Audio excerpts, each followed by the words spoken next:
Shalom Bapak Ibu Saudara-saudari yang terkasih di dalam Tuhan Yesus Kristus. Menjelang Pentakosta, saya akan menyampaikan renungan dengan tema penguasaan diri. Saya akan membacakan dari Galatia pasal kelima ayat 23. Namun buah roh ialah penguasaan diri. Bapak Ibu Saudara-saudari yang terkasih di dalam Tuhan Yesus Kristus, apa sih yang dimaksud dengan penguasaan diri? Penguasaan diri dalam bahasa aslinya menggunakan kata ekateria yang berarti penguasaan atau kekuasaan di dalam diri. Menjadi sebuah pertanyaan bagi kita semua, mengapa sebagai orang Kristen penguasaan diri itu penting untuk kita lakukan? Karena kita menyadari ketika kita hidup di dalam dunia ini, kita memiliki keinginan daging yang selalu menyeret kita untuk kita berbuat dosa.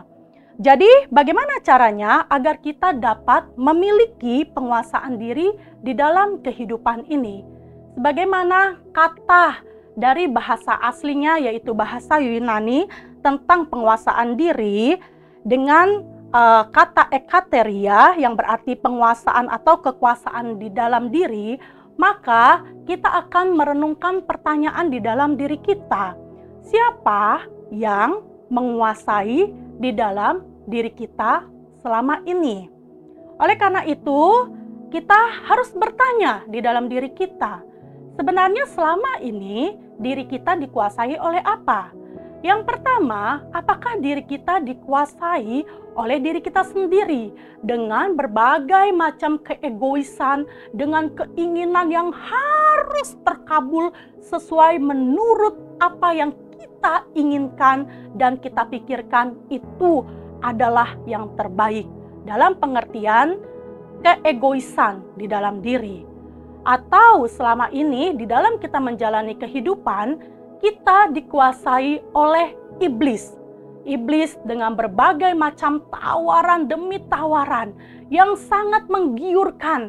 Tetapi tawaran yang sementara yang menggiurkan itu hanya ada ketika kita ada di dalam dunia ini.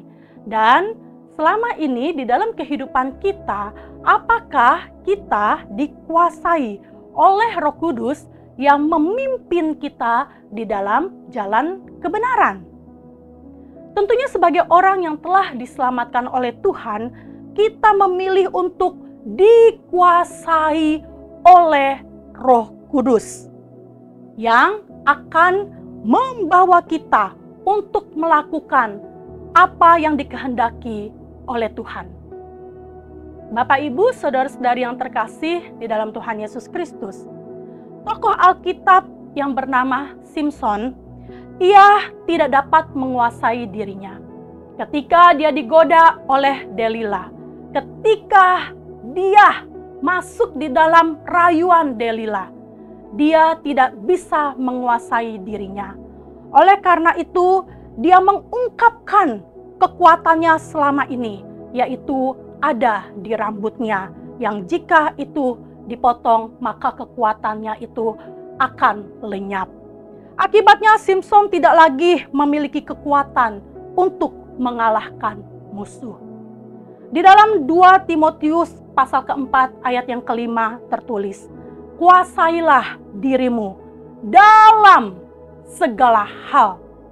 Bapak, Ibu, saudara-saudari yang terkasih di dalam Tuhan Yesus Kristus, apa yang selama ini menjadi pergumulan diri kita? Apa yang selama ini menguasai diri kita? Kita itu dikuasai oleh apa? Tentu, sekali lagi, kita mau dikuasai oleh Roh Kudus yang akan memimpin setiap kita di dalam jalan kebenaran. Tetapi hal ini mungkin kita pikir terlalu sulit. Kita punya sekali kelemahan di dalamnya. Namun, bersandarlah selalu di dalam Dia, karena Roh Kudus akan menolong dan memampukan kita semua. Tuhan Yesus memberkati.